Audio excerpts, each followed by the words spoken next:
Before we start looking at all the different materials, I want to clearly state I'm not endorsing any product over another. As you can see, masking fluid comes in both bottled form and also these applicator pens. Here's a selection of masking fluid in bottles that are easily available in UK online art stores, and you might be able to get hold of different brands wherever you are.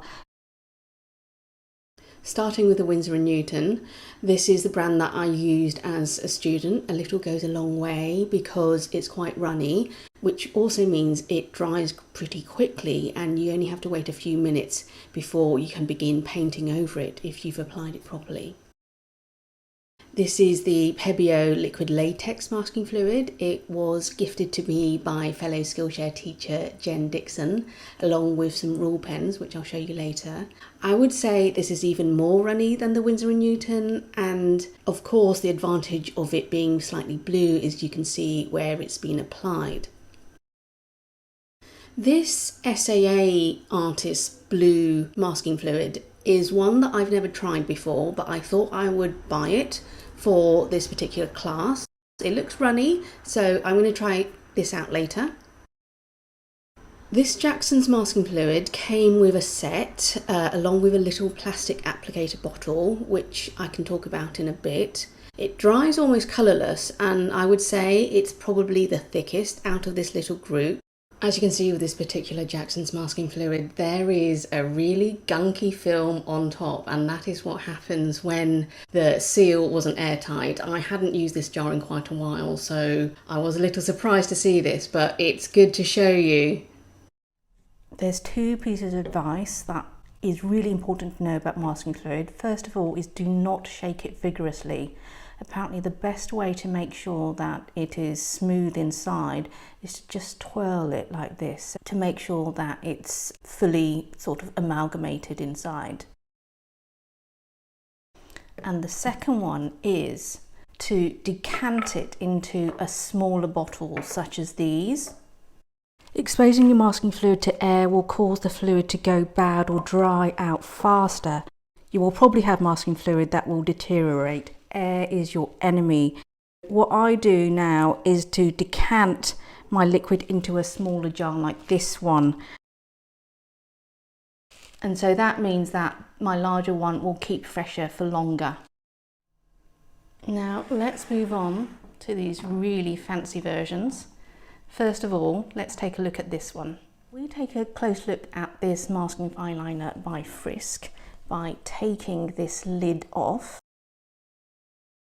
And you will see that it has this very fine needle-like applicator, and this will help you make very fine lines, and it says 0.5 millimeters pinpoint application. If I show you the inside of it, it's got this, and in theory it's designed to prevent clogs with airtight seal supposedly. Let's try and pop it back in.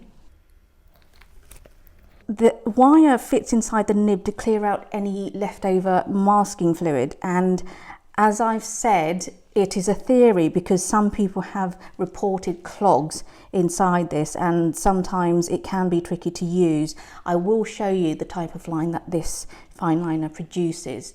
And I said earlier that Jackson's actually have their own version, and it came with, you can actually buy it with their masking fluid, so exactly the same, a little bit shorter.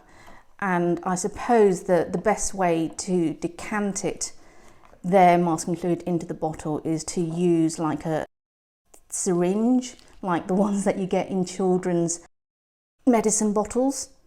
Let's take a look at these pen-like applicators. We have Molotow and Goya,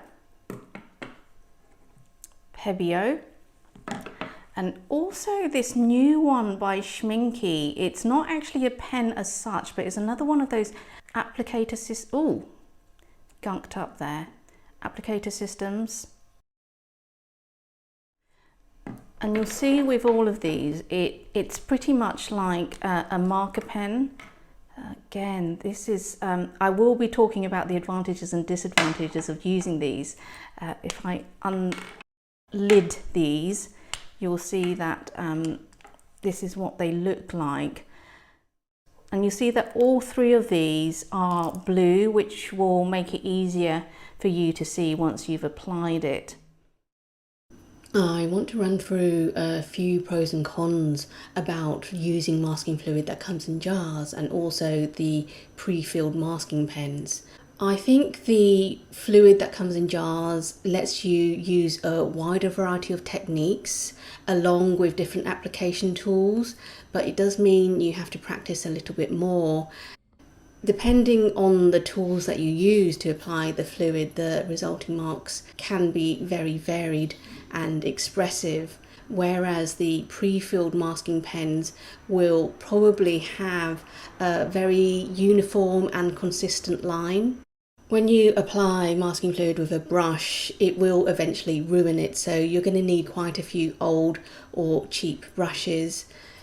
With the masking pens, I think the nozzles or the pen nibs are prone to clogging, and as it's liquid rubber, it will set when exposed to air.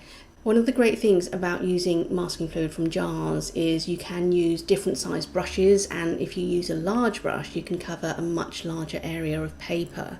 With masking pens, they are probably applications over smaller areas. There is definite odour when you open a masking fluid jar. I think when you use a pen, the odour is less, but you may still detect a little bit. Also, with the fine liner masking fluid, it can come out in an uncontrolled manner. It can come out too fast and not be even. It is convenient to use. You can carry it around with you if you want to use it on location, if you're urban sketching or something. Please don't think that you need everything that I'm showing you and you need all the tools and materials. There are always alternatives, and there are ways to swap and change items so that you can achieve similar results. With each project, I will try to give you substitutes and you can get creative yourself.